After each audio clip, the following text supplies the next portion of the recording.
in place is a goal for many seniors, but being able to make that actually happen can be a challenge. This is where assistive technology comes in. Today, we're going to go through what assistive technology is, what kinds are available to seniors, and why it's important. We're also going to explore how occupational therapists are using assistive technology to make seniors' lives safer. Whether you're a caregiver, a therapist, or listening for yourself, we've got tools for you, and this video is for you. So let's dive in. Hi, I'm Dr. Brandy Archie, occupational therapist and founder at AskSAMIE, where we've got answers for caregiving. So let's start with what assistive technology even means. Assistive technology refers to devices, systems, or technologies that can be useful to help accommodate for any changes that somebody might have physically, cognitively, or emotionally. For seniors aging in place, these technologies often revolve around enhancing mobility, communication, home safety, and daily living tasks. So let's dig into some specifics. First, let's start with smart home systems. This does not have to be overwhelming. There are a ton of really easy to use consumer products like Amazon Alexa and Google Home that can really be strung together with additional devices to make a home really accessible. Now, I know you might be saying, I'm not a tech person and I can't handle it, but even if the person who's using these systems isn't able to set it up, once they are set up, you're often just using your voice to say the thing that you want done. Alexa, turn on the lights. And so that means that it doesn't have to be an overwhelming burden of new tech to learn. Smart home systems can control lights, temperature, thermostats, appliances, so many ways it can be controlled as long as you're plugging it into a smart outlet or using a smart device.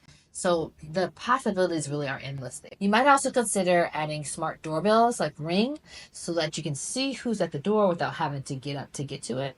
You can even level that up with automatic door locks that are connected so you can lock or unlock the door as needed remotely. Automated lighting systems are also really cool. The low-tech version of that is motion activated, so as soon as somebody comes past, the light is coming on so that we're not tripping and falling over things. And we're also not having to worry about actually flipping on the light switch. You could also level that up with a smart home system so that you can talk to the light and tell it to come on. There's lots of ways to go about it. Medication management is a great place to plug in some assistive technology because, one, the risks are high. And so making sure that we're getting our medications right is really important. And two, it's confusing. Sometimes people have 10 or 20 different medications. So using a medication dispenser system like Spencer or Hero can really take the burden off of family caregivers and making sure that people get the right doses at the right time. These systems even plug in telehealth capabilities so you can connect with doctors without having a lot of tech to deal with, like logging into Zoom. For a slightly lower tech version of this, you might consider an automatic pill dispenser. You don't have to change pharmacies for it. You just need to have somebody load it, fill it, and lock it, and make sure that you set the times appropriately. And as the timer goes off, you get to see just the dosage that's needed for that time, and the alarm won't go off until you're flipped it over and actually taking the pills out of there. So that level of technology can be really useful and actionable today. Let's also talk about mobility. There's even ways to add technology to some of our old standards like walkers and wheelchairs to make them even more useful. For example, adding a smart drive system or power assist wheels to a manual wheelchair turns it into a power wheelchair, which gives you the opportunity to go further faster. And the Rollz Motion Rhythm Walker incorporates a metronome with automatic vibrations and a laser light, all in the effort of creating an easier ability for persons with Parkinson's to be able to walk without freezing. Plus, stair lifts and stair chairs give the ability to manage stairs with a little bit of help from technology so we can stay living in the place that we want to. There's also wearable safety devices. Fall detection in watches like the Apple Watch or Alert Sentry are really great because they will automatically alert authorities if a fall is detected and no change is noted in the right amount of time. You could also consider shoe inserts for AirTags. It's a low-tech way to be able to have an ability to track someone who might be wandering after having dementia. That way, they're never lost and you can always find them, even if they don't remember to put on their watch or their fall alert button. Okay, so now that we've dug into a few examples of assistive technology, let's also talk about how we can integrate that into occupational therapy practice and why that's important. So there are three key things that OTs do that can be really useful to the families and to the person who's using it in order to make sure that the right assistive technology is received. So the first and most important thing is assessment. There are a ton of tools. I only talked about a handful. And so it's really important that someone skilled is able to take a look at the situation and help figure out what might be the most useful assistive technology. Commercials are great, but they make it seem like everything is for everybody. And that's not really true. They want you to get connected with the right thing for your needs at the right level of assistance.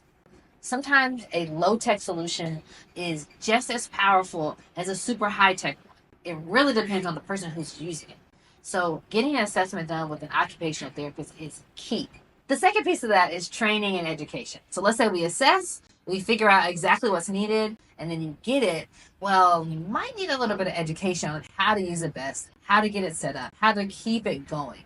So the training piece is really key, and OTs are great at being able to do this. Finally, there's follow-up and adjustments. After we've been able to incorporate the assistive technology into our regular lifestyle, it's great to be able to have a follow-up visit with an occupational therapist to just check in to see how this is working. Sometimes, after we've gotten accustomed to using some of the basic features of a piece of technology, you might be a little more willing to think about some of its more advanced features. And so that's a great time to have an OT help with leveling that up and getting more benefit out of your piece of assistive technology. So here's your action steps. If you're a family caregiver, get started by identifying the areas that your person has the most struggles in. If this is for you, think about what could make your life easier. Even if it's not impossible to do the thing right now, you might try to make that task a little easier so you can use some of your effort on something else. And if you're a clinician, consider signing up for our weekly newsletter. So that way we can do the work for you of staying on top of all the newest, most effective assistive technology that you might want to incorporate into your practice. Technology is changing the way seniors are able to age in place. By using these tools, we can make life safer, things easier, and life more independent. If you found this video helpful, please share it with somebody else who you know, and go ahead and like and subscribe. That way you get notified as we put out more content that's educational and useful for your life. Thanks again.